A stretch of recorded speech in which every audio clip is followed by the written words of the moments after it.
When that one came out, I had retired the scale. I don't open nothing up. Whole thing's a better. Start that over. I just left Columbia, and I might have to hit the scooter. Scooter, I may need you to come and do this with me. Moonwalking, baby. Woo! Y'all want to see me moonwalk?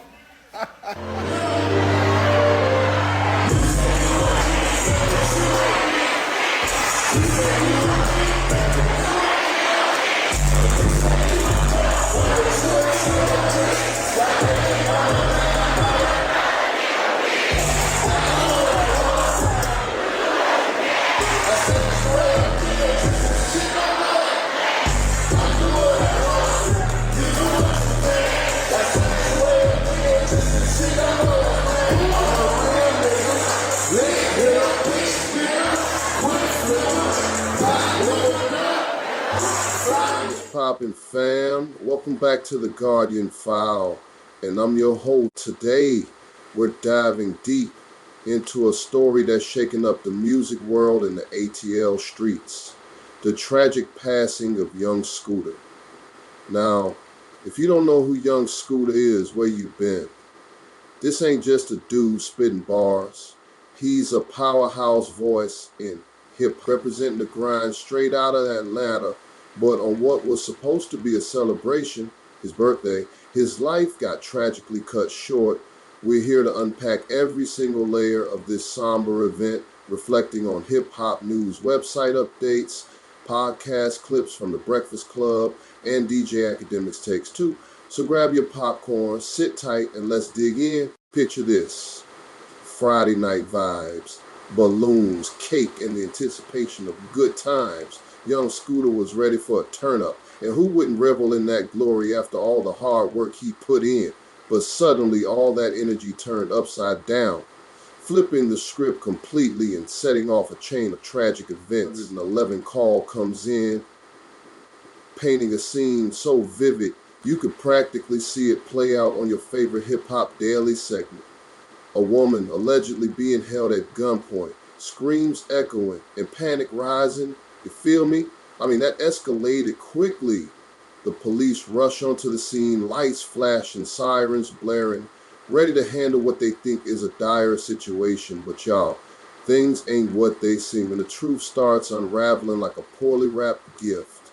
In a desperate attempt to escape the drama, Young Scooter bolts, and that's where everything spirals out of control. Just like many rap industry conflicts, this was a situation that could have been avoided if only the facts were clear. Now let's Tell me exactly what happened.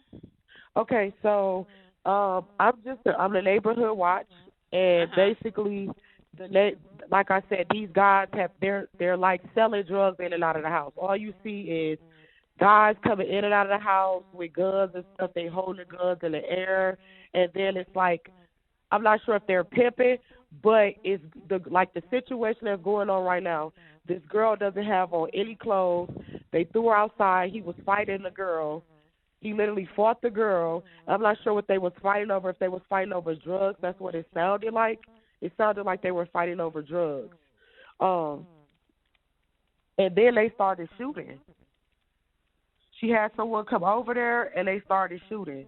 But the house needs to be investigated. They're definitely doing illegal stuff over there, and it's disturbing the area. How many shots were fired? I would say 3. It was 3 shots. When did it happen? It's happening now. Okay. So I believe the girl is hurt. And they're coming from 273 William Nye Drive? Yes. And the girl is hurt because she was, like, bleeding profusely, like blood everywhere. Okay. Do you see or hear anything else? Yeah, she's trying to get away, and they're holding her. She's being held hostage. Like, they brought her, the guy that was fighting her, she ran outside naked, and then he was fighting her outside. And then there was another commotion. She tried to get away. He dragged her back in the house. So now they're at the door, literally fighting. She's trying to get out. And he's refusing to let her out. And it's like 7 guys in the house. because this is where it really gets messy. The caller sounds frantic, desperate, claiming a woman is being attacked, saying she's bleeding and shots are fired. This adrenaline rush you can feel through the phone is like they live in a real-life horror movie. But hold up, was this actually happening, or was someone just playing a dangerous prank? This question nags at us, especially when we discover this was likely a case of swatting. Investigators are still trying to find the people responsible for today's pranks, but Guilford County Schools said their call was a case of swatting, and it can have deadly consequences. People who perpetrate this are looking for a tactical response. John Bennett heads the FBI in San Francisco. They want to see armed officers. They want to see bomb dogs, helicopters. That's all part of the fun they see in this, and that can be very devastating. When someone calls the cops with false info to get them responding to a scene like there's a major crime unfolding. Now imagine if this went down on a popular podcast like The Breakfast Club or even in a Hood War Chronicles episode. They would definitely break it down, dissecting the implications of such a reckless act as the audience shakes their heads in disbelief. Now at 5, Atlanta police have asked for the public's help surrounding the death of rapper Young Scooter. Police say that he died after severely hurting himself while running away from officers on Friday in southeast Atlanta. They say they were there responding to reports of a woman under attack. Fox 5's Rob Durienzo was first on scene Friday night. Rob, what are you finding out about that 911 call? Hey there, guys. Well, there are a lot of questions about that 911 call that led police to the home where rapper Young Scooter was celebrating his 39th birthday Friday night. It's not clear if police ever found the woman the caller claims was being attacked, but now they're looking to track down that caller. He's punching her. If you guys don't get her, she's going to be really hurt. The woman who called 911 told operators there was something seriously wrong at the home on William Nye Drive in southeast Atlanta. He's beating her bloody. He's dragged her back in the house. In 911 audio obtained by Fox 5, the caller claims a woman with a child was bleeding and shots were fired. I think you guys should get here quick because this girl he's really hitting her, and it's a child involved. Police have not told us if that woman was ever located or if the call was legitimate. This girl doesn't have on any clothes. They threw her outside. He was fighting the girl. When officers got to the home, they say 2 men ran out the back door. One of those men has been identified as rapper Young Scooter. Police on scene said he sliced his leg trying to hop a fence. Medics took him to Grady, where he died. One can bleed out in seconds from a laceration to a femoral artery. The medical examiner will determine cause of death. Dr. Cecil Bennett with Noonan Family Medicine says cuts to a specific area of the leg could prove deadly. The femoral artery is under pressure, which means that once it's cut, it's not just a matter of it bleeding, but there's a pulse. So there's an increased loss of blood because of the pulse of the femoral artery. Fox 5 captured police back at the home on Monday. The people inside told us they were too heartbroken to go on camera. Dr. Bennett says these injuries can quickly turn deadly if there's not immediate surgery. It's considered a surgical emergency. A tourniquet must be immediately applied, but getting to the hospital is critical. Pull up ready to handle business, classic cop show vibes. They storm the scene, and just like that, Young Scooter takes off like he's in the Olympics. Can you blame him, though? With guns potentially involved, he's not trying to get caught up in that mess. In his desperate bid to escape the scene, he attempts to hop a fence. Classic move, right? But, y'all, it's a heart-stopping moment. He slices his leg in the process, and that injury is way more severe than anyone could imagine. We're talking about the femoral artery here, a critical spot that, if nicked, can lead to rapid bleeding and death. Perfect fodder for the hip-hop news website stories that recap tragic endings in our culture. Talk about tragic irony. You escape one kind of danger only to encounter another that's way deadlier, echoing the themes prevalent in many of The Weeknd's lyrics about the darkness lurking beneath the glamour. Now let's slam the brakes and talk social media, because believe me, it's buzzing louder than a beehive in spring.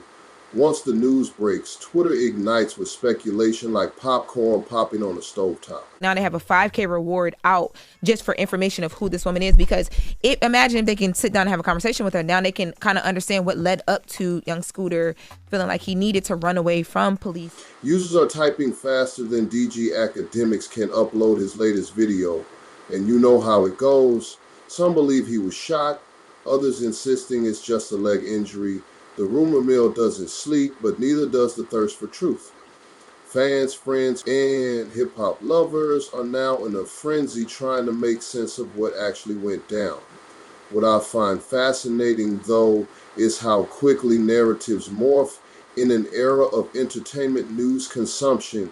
You ever notice how I can easily see a debate on a podcast about this with people breaking down every twist and turn? One moment, you're a casual follower. Next, you're knee-deep in conspiracy theories, looking for every piece of evidence. All right, y'all, buckle up. Here comes Demi Blanco, the woman at the center of our melodrama. She ain't just a name. She's known for her role on the Zeus Network show Baddies. But now she's caught headlines for all the wrong reasons. She's in the hot seat. When she finally steps to the mic in an Instagram live video, you can feel tension simmering. She's distraught, trying to explain herself, claiming she felt threatened. But here's the kicker. She suggests nobody got the full story. What we've been told is just part B of her much larger narrative. There's a reaction for every action. This is part A. You guys didn't have part A. You guys only have part B. And the narrative, it looks like I was trying to set this man up because you guys don't have part B. I'm giving you part B. I'm giving you what led up to the call. I was physically abused, so I called to protect myself. That's the issue. That's part A. I never had any intentions to get anybody. I was the one that was getting hurt. And I came here to say my truth. That's it. That's all. I don't want no clout. Really take her at her word. I mean, if this was on a Hip Hop Daily Update, it would spark debates everywhere. In this wild game of life and death, can anyone really know anyone's intentions?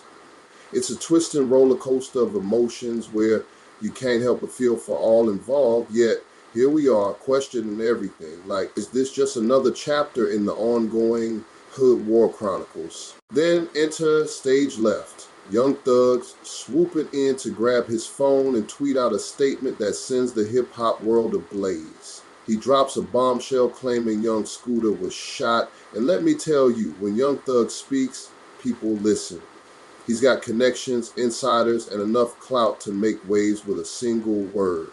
This ain't just some regular gossip. He claims to have seen the autopsy report. If this is true, we've got a serious conflict brewing. Thugger has dropped a match into a barrel of gasoline, and suddenly everyone's scrambling to figure out if Scooter's fate lies with the police or the chaos that surrounded him. And you know how the rap industry conflicts can shake the foundation of music. When these narratives start floating around, it's hard to tell what's fact and what's fiction. Public sentiment shifts so fast in this digital age that the truth becomes malleable. A game of telephone gone terribly wrong and no one wants to play. Now let's talk about those legal repercussions, fam. Demi Blanco is no longer just a reality TV star. She's facing serious charges for her swatting incident. The Atlanta police are having none of her nonsense. They've been cracking down on this kind of crap for some time. Was she looking at charged with transmitting a false public alarm under OCGA subsection D2? Her actions could lead to jail time, hefty fine, and a reputation forever tarnished. This ain't just a slap on the wrist. This could destroy her entire career for the sake of what? A chaotic evening that spiraled out of control? It's a grim reminder that our actions can have repercussions far beyond our own lives. If you're thinking this won't set a precedent, then think again. People will be recalling this story as cautionary tales on podcasts discussing real talk music, and the consequences when you mess with the justice system. Now, let's pivot and reflect on the larger narrative about violence in the hip hop community. This ain't just regular talk, it's a conversation as old as the culture itself. Young Scooter's story lays bare the harsh truths about celebrity life. Young artists often become targets, not just for their talent, but for the lifestyle and the hood they come from, which frequently gets distorted in the mainstream narrative. Fans don't see the pressure, the threats, or the lives they lead outside of the spotlight. Young Scooter's tragic end is part of a culture filled with violence, rivalry, and sorrow. It's something we as a society need to confront, especially in our entertainment news discussions. How do we protect our artists? How do we foster support instead of sensationalism? In segments where we highlight experiences like Luesta's, we gotta dig deeper and find solutions that extend beyond purely consuming drama. Everyone digs a good story, especially when it aligns with the latest hits from the weekend. But when those tales lead to real life consequences, it's time to reevaluate our approach. As we wrap this tale of heartbreak and chaos, let's recognize one simple truth. Life is fragile. Young Scooter's birthday, meant to be a joyous occasion, turned into a chilling reminder of the dangers lurking in society, particularly for those in the public eye. What could have been a moment of triumph became a lesson for all of us. We're still searching for answers, and justice needs to be served, not just for young Scooter, but for all caught up in the web of chaos. We need to keep the dialogue rolling. We need to support one another, and we need to demand better from ourselves and our communities. So drop your thoughts in the comments down below about what you think regarding this entire situation in the hip hop news. Make sure to smash that like button, hit subscribe, and stay tuned, because this isn't the end of the story.